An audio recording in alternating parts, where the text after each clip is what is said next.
Nothing about to be happening. This is really good to know. Shh! Quiet, please! Hello class. Welcome to this week's filmmaking lesson. There are no sponsor video this week and no video logo has been created. So we are free to work on those films. This week on the 1st, we will do home video releases. Today, we are doing glass film. Here is the plot of this film. It has been 3 weeks since the emergence of Kevin Wendell Crumb, a criminal with dissociative identity disorder, whom the press have nicknamed the Horde.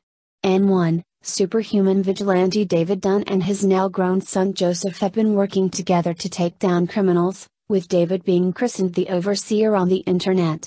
The pair set out to save 4 cheerleaders Kevin has abducted.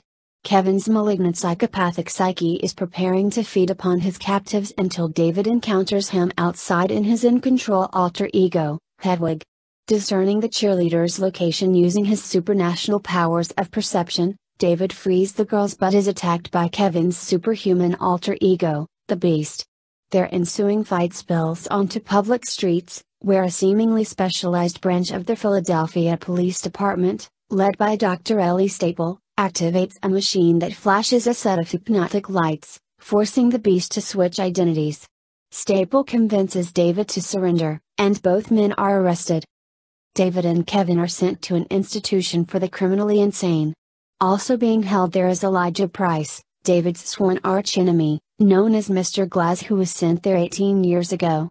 And 2, Staple, the institution's chief physician, claims to specialize in working with patients who believe they have special powers.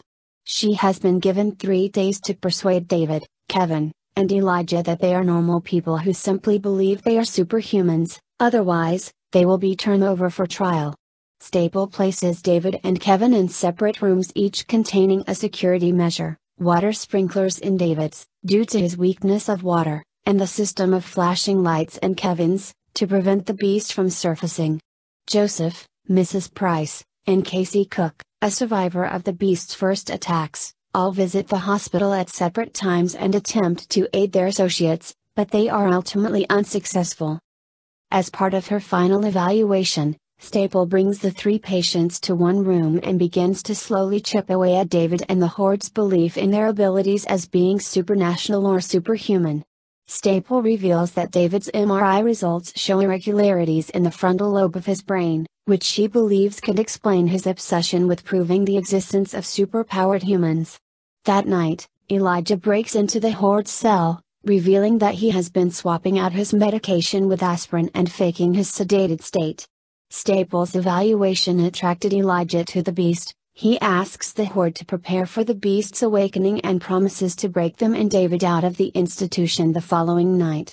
Staple has Elijah captured and performs laser surgery on his brain to lobotomize him. However, Elijah had anticipated this and had previously sabotaged the surgical laser, causing it to have no effect on him. He escapes captivity by slitting an orderly's throat with a shard of broken glass, and sets off to awaken the Beast. Elijah convinces the Beast to battle David during the public unveiling of the city's newest high-rise tower to revive the Horde's faith and reveal the existence of superhumans to the world. He then turns his attention to David, telling him that he plans to destroy a chemical company within the building, killing hundreds of people, unless David escapes his cell and stops them, forcing David to accept the truth of his own superhuman abilities. Kevin and Elijah escape from the hospital together, while David breaks down his room's metal door and pursues the pair. Meanwhile, Joseph, Mrs. Price, and Casey, having done their own independent research, simultaneously arrive at the hospital. They attempt to convince Staple about her misconception regarding her patients when the breakouts occur. David and the Beast face off again outside of the hospital and are evenly matched until Staple intervenes. She orders her team of Philadelphia Police Department officers to subdue each of the superhumans, but David and the Beast fend them off. Elijah informs the Beast that David's mortal weakness is water, but Joseph intervenes and reveals to the Beast that Elijah orchestrated the terrorist train attack that killed Kevin's father, the same train crash that Elijah caused to find David. In 3, after Kevin's father died, his mother began abusing him, thus leading to the creation of his personalities. The Beast thanks Elijah for creating him, But because his purpose is to protect Kevin, the Beast mortally wounds Elijah. He then throws David into a water tank and begins to strangle him. David regains enough strength to escape, but is critically weakened by the water. The Beast retreats and promises to finish him off at the tower. However, Casey confronts the Beast before he can escape and summons the real Kevin to take control by speaking his full name. Without the Beast's superhuman durability to protect him, Kevin is fatally shot by a sniper working for Staple. He is granted full custody of the light by his other personalities, and dies in Casey's arms.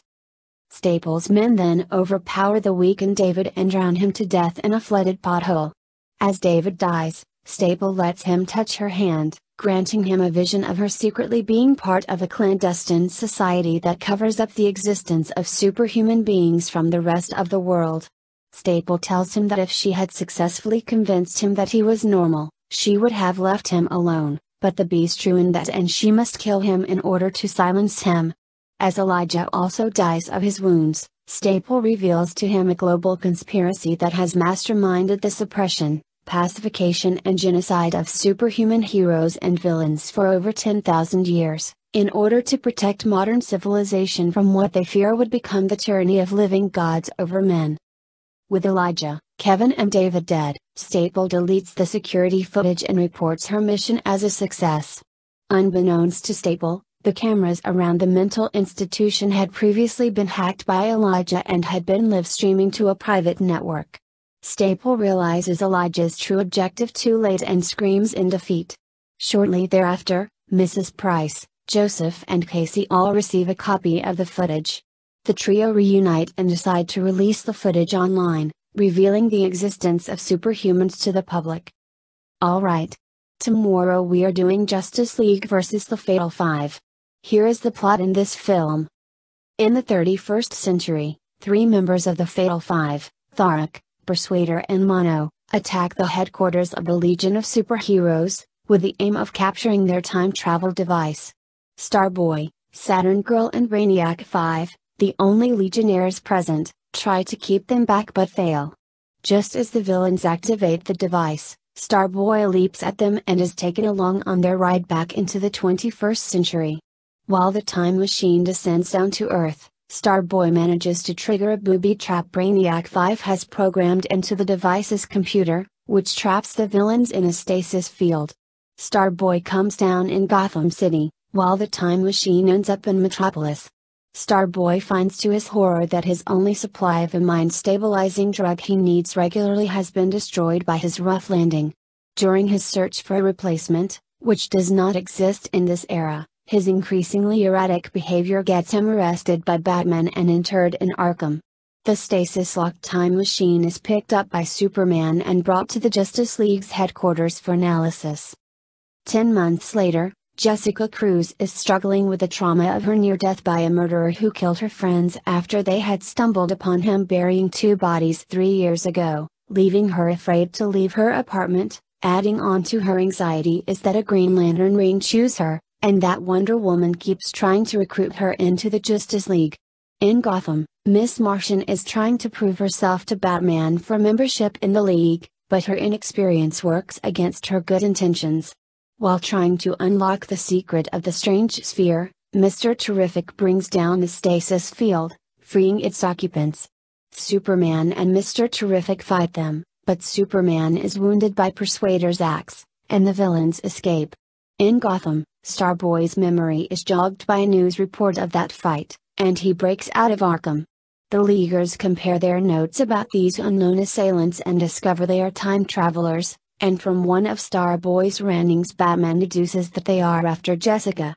When the 3 villains start beating Jessica down, Starboy comes to her rescue, shortly followed by Superman, Batman, Wonder Woman, Mr. Terrific, and Miss Martian, who force them into flight after a hard struggle.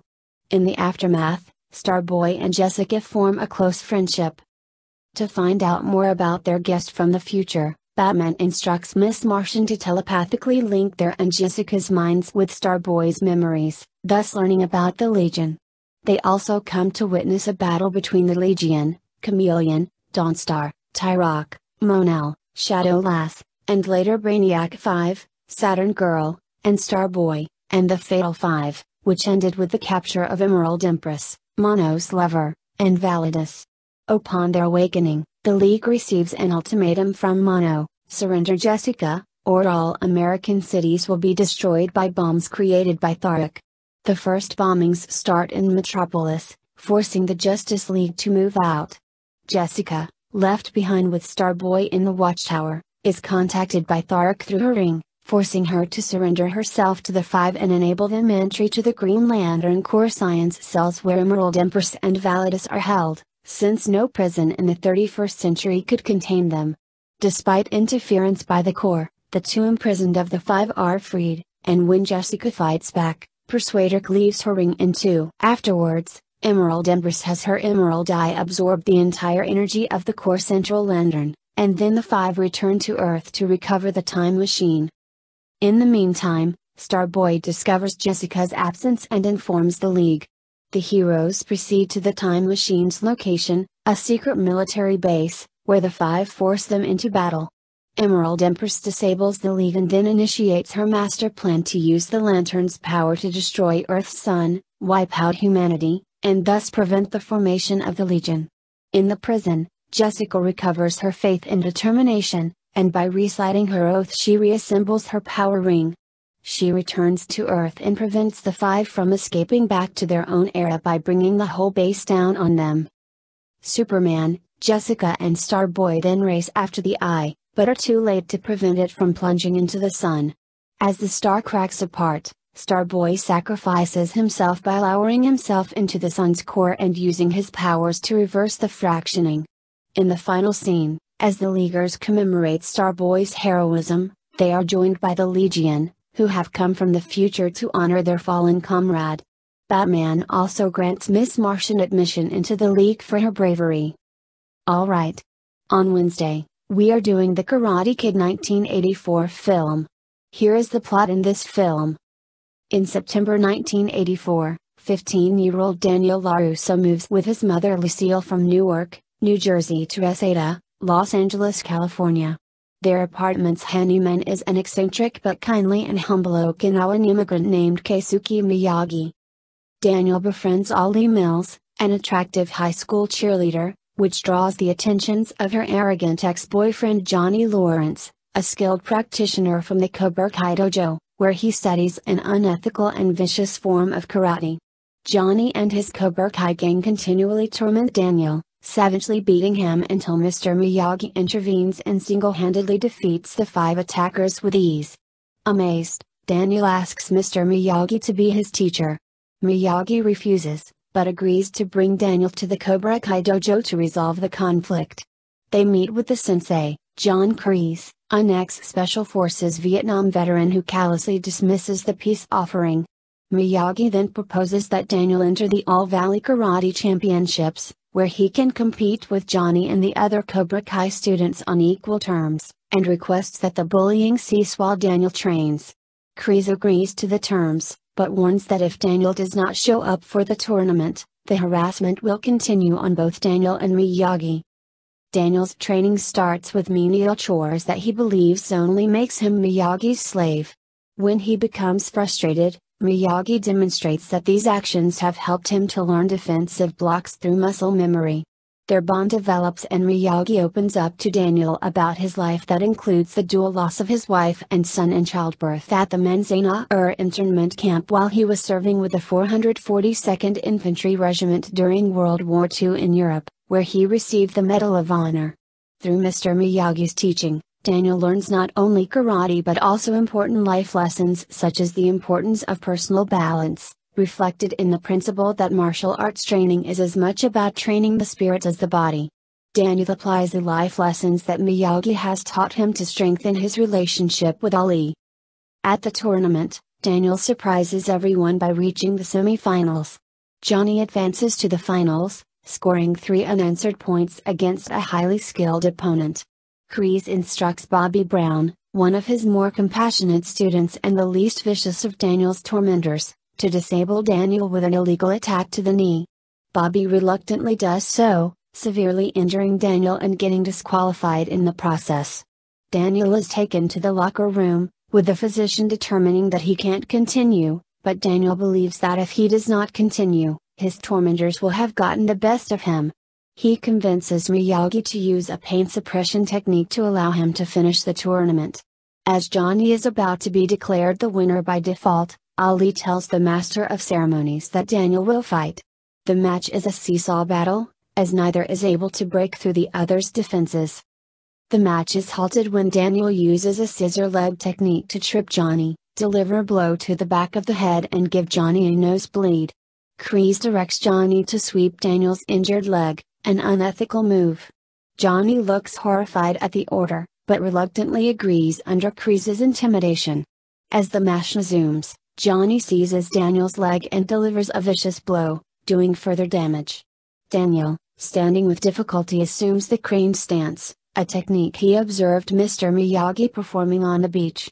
Johnny lunges toward Daniel, who jumps and delivers a front kick to Johnny's face, winning the tournament. Johnny, having gained newfound respect for his nemesis, takes Daniel's trophy from the Master of Ceremonies and presents it to Daniel himself as Daniel is carried off by the enthusiastic crowd. Alright. On Thursday, we are doing The Kid Who Would Be King. It's the Walt Disney film To the Sword and the Stone 1963. Here is the plot in this film. Alexander Alex Elliott is a 12-year-old boy who is starting a new term at school while struggling to adapt to his new surroundings. When his best friend Betters is bullied by older students named Lance and Kay, Alex comes to his aid but ends up in a fight with Lance. Alex, Lance, and Kay are given detention by the headmistress while she tries to encourage Alex to live up to himself. Meanwhile, Lance and Kay plot to harm Alex further. That night, the duo chase Alex as he is on his way home, but Alex hides in a nearby construction site, where he finds a mysterious sword and removes it from its position. Taking the sword with him, Alex shows it to Betters, and they discover that its markings identify it as Excalibur, the sword of King Arthur. Alex then playfully knights Betters. Elsewhere, the wicked sorceress Morgana awakens underground and sends her minions after Excalibur. The next day, a teenager appears from inside Stonehenge and presents himself at Alex's school as a new student. The boy reveals himself to Alex as the wizard Merlin, capable of aging backwards, but is also able to shift between his Arthurian counterpart. Alex plans to return the sword, wanting nothing to do with ancient myths. That night, Merlin saves Alex from a demon and explains that he has 4 days to destroy Morgana or she will enslave all of England. Morgana's demons can appear only at night and can only be seen by Alex and those he has knighted, but an upcoming total solar eclipse will enable her to emerge fully into the world. Alex realizes that these events parallel an inscribed storybook his estranged father once gave him.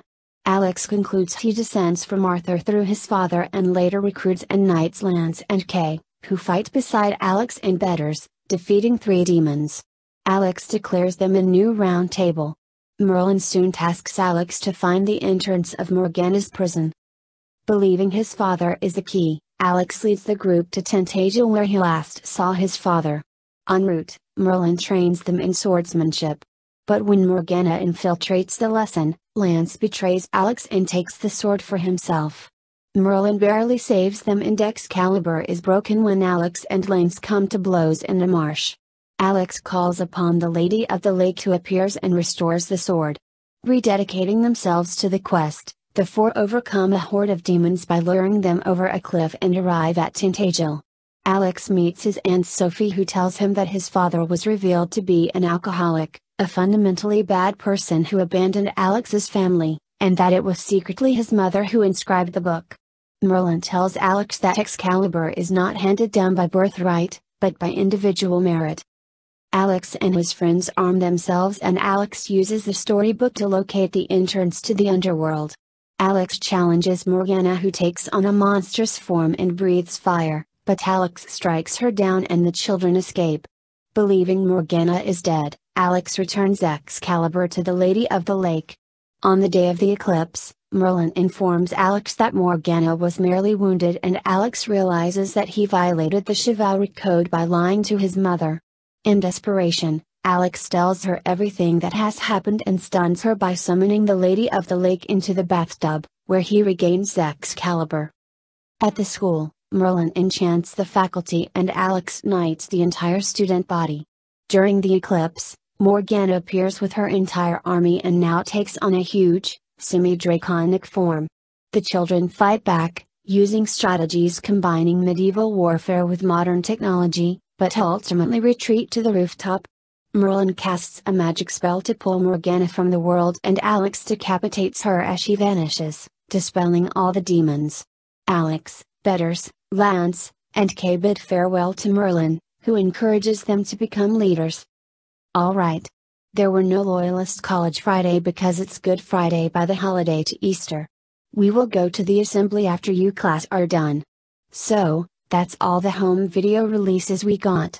So second is called, M Monkey Pictures and Roman Cow Productions and Donkey Teeth Company Shorts. It's the story of Bread who takes on spring vacation to restaurant or cafe. And the bread takes at the food, and the soup is disgusting and Bread turning into mold and throws up in the bathroom. Alright. That's all the shorts we got.